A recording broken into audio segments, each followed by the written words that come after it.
Bonjour les amis, c'est Cyril de Lille. Éric Zemmour est-il une chance pour la France? Éric Zemmour veut rendre à la France une identité catholique. Il le déclare assez souvent dans ses interviews, lors de ses différents passages dans les médias. Et évidemment, c'est une bonne chose, je ne vous dirai pas le contraire. Moi qui, depuis ma première vidéo sur cette chaîne, défends l'identité catholique de la France et même le retour de la monarchie catholique.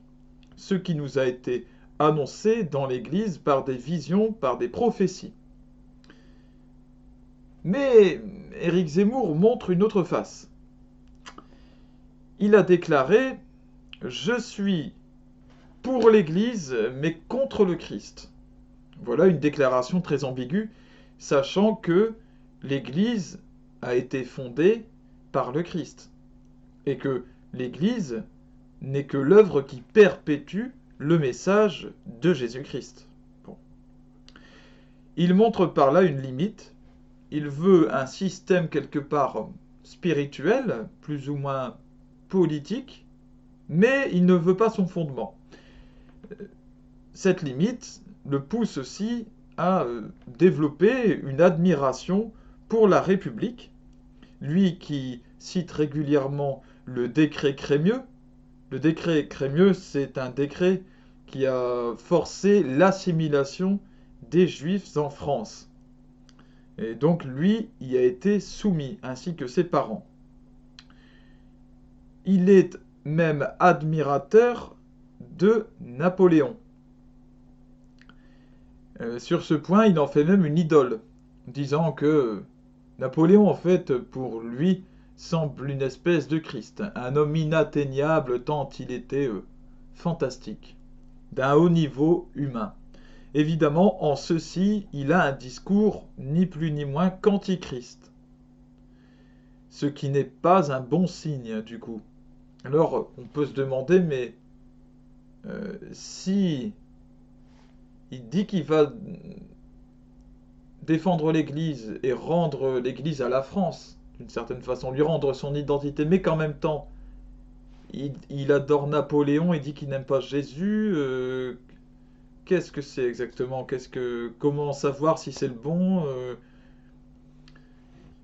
Eh bien, voilà ce que je crois. Moi, je vois les choses à partir d'un point de vue lointain, celui de la foi, et je regarde le plan de Dieu qui se met en place. Il y a eu de multiples prières pour la France, depuis des lustres, parce que ce n'est pas de maintenant que la France s'effondre. Elle ne fait qu'arriver en ce moment en bout de course. Bon.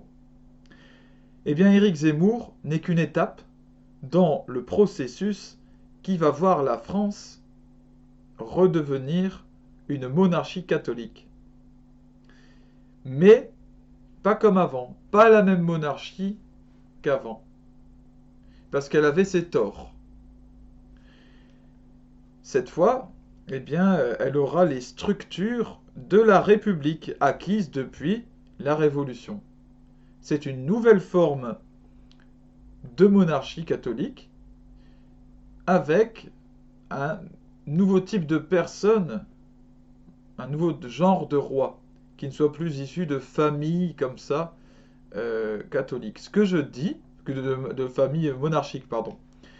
Ce que je dis, je le tiens des révélations qui ont été faites à la fois à Fatima et puis à Marthe Robin, pour ceux qui se posent la question.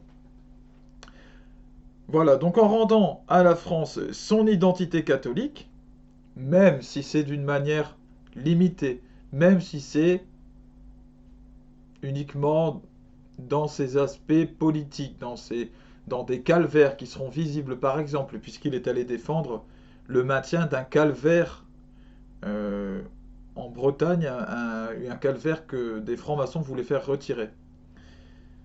Eh bien, même si c'est parcellaire, c'est déjà beaucoup. Parce que le niveau de la foi en France a chuté d'une manière drastique.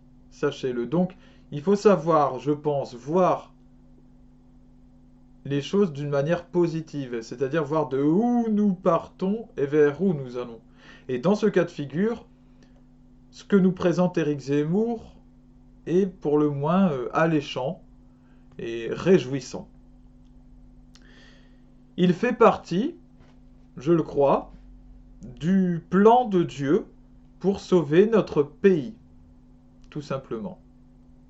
Voilà pourquoi je soutiens sa candidature, sans en faire une idole. Je pense que Éric Zemmour, encore une fois, n'est qu'une étape dans ce processus. Que le Seigneur vous bénisse. Veillez et priez. Convertissez-vous.